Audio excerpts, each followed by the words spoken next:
പടം വളരെ നന്നായിട്ടുണ്ട്. ഒരു ത്രില്ലിംഗ് സിനിമയാണ് ഇത്. മലയാള സിനിമയിൽ നമ്മൾ കണ്ടിട്ടുള്ള ഏറ്റവും ത്രില്ലിംഗ് ആയിട്ടുള്ള സിനിമയാണ്. നല്ലൊരു സ്ക്രിപ്റ്റാണ് ഈ പടത്തിൻ്റെ. അപ്പോൾ അത് വളരെ കണക്റ്റിംഗ് ആയിട്ട് നമ്മൾ ശ്രദ്ധയോടെ പടം കണ്ടിരിക്കണം.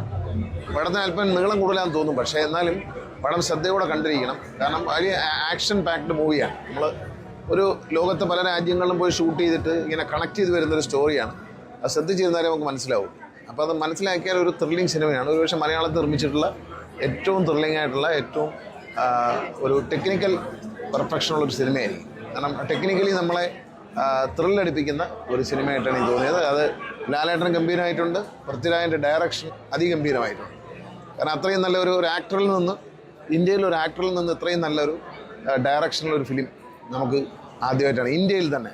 ഡയറക്ടർ പല ആക്ടേഴ്സും ഇന്ത്യയിൽ ഡയറക്റ്റ് ചെയ്തിട്ടുണ്ട്, പക്ഷെ ഒരു ആക്ടർ ഡയറക്റ്റ് ചെയ്തൊരു സിനിമ ഇത്രയും ഒരു ത്രില്ലിംഗ് ആവുന്നത് വളരെ സ്ക്രിപ്റ്റൊക്കെ വളരെ ശ്രദ്ധിച്ചാണ് ചെയ്തിരിക്കുന്നത്. നമ്മളതിലെ ഓരോ ഡയലോഗും ശ്രദ്ധിച്ചിരുന്നില്ലെങ്കിൽ പല ലാംഗ്വേജ് ഉപയോഗിക്കുന്നുണ്ട്, ഇംഗ്ലീഷും ഹിന്ദിയും എല്ലാ ലാംഗ്വേജ് ഉപയോഗിക്കുന്നുണ്ട്. അപ്പോൾ അതുകൊണ്ട് ശ്രദ്ധിച്ചിരിക്കണം. നല്ലൊരു ത്രില്ലിംഗ് സിനിമയാണ്, വളരെ നന്നായിട്ടുണ്ട്. നല്ല ഈ തിയേറ്ററിൻ്റെ പ്രൊജക്ഷനും ഗംഭീരമായിട്ടുണ്ട്. വളരെ നല്ല സൗണ്ട് എഫക്റ്റും ഒക്കെയാണ്. ആശീർവാദിൻ്റെ പുതിയ തിയേറ്ററാണ്. ഒത്തിരി ഒരു സിനിമയുടെ ഫുൾ റിസൾട്ട് നമുക്കതിലൂടെ കിട്ടുന്നു. നന്നായിട്ടുണ്ട്, വളരെ നന്നായിരിക്കുന്നു. എല്ലാവരും നന്നായി ചെയ്തിട്ടുണ്ട്. അതിൽ പ്രത്യേകിച്ച് ലാലേട്ടൻ്റെ ഒരു ത്രില്ലിംഗ് അനുഭവമാണ്. ആരാധകർക്ക് വളരെ സന്തോഷം ഉണ്ടാക്കുന്നതാണ്.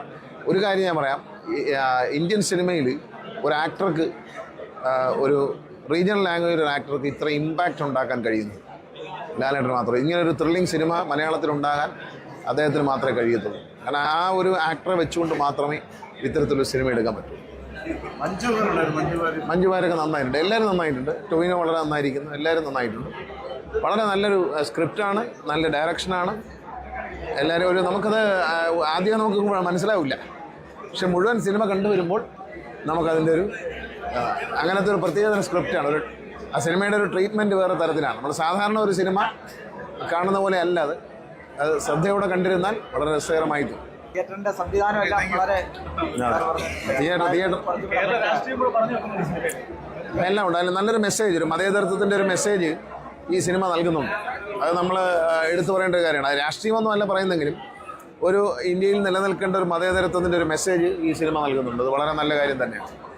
നമ്മുടെ ഭാരതത്തിലുണ്ടാകാൻ, കേരളത്തിലുണ്ടാകാൻ പാടില്ലാത്ത ചില കാര്യങ്ങളെക്കുറിച്ച് സിനിമ സൂചിപ്പിക്കുന്നുണ്ട്. അതിനാരും പിണങ്ങിയിട്ട് കാര്യമില്ല. പൊളിറ്റിക്കൽ സിനിമയായിട്ടും കാണാൻ വേണമെങ്കിൽ ഇതിനെ. അതിപ്പോൾ സിനിമയിൽ പല പാർട്ടികളെയും മുന്നണികളെയും വിമർശിക്കാറുണ്ട്. അല്ല, അതൊന്നും ഒരു സീരിയസ് ആയിട്ട് എടുക്കണ്ട. ഒരു സിനിമ കാണുന്ന ഒരു കൗതുകത്തോടെ കണ്ടാൽ മതി. അതൊരു സിനിമയുടെ സബ്ജക്റ്റാണ്. ആ സബ്ജക്റ്റിൽ ഒരു മെസ്സേജ് ഉണ്ട്. അത് മതേതരത്വത്തിൻ്റെ ഒരു മെസ്സേജാണ്. L3 വേണ്ടി ആരാധകർ കാത്തിരിക്കും. എല്ലാവരും കൊള്ളാം.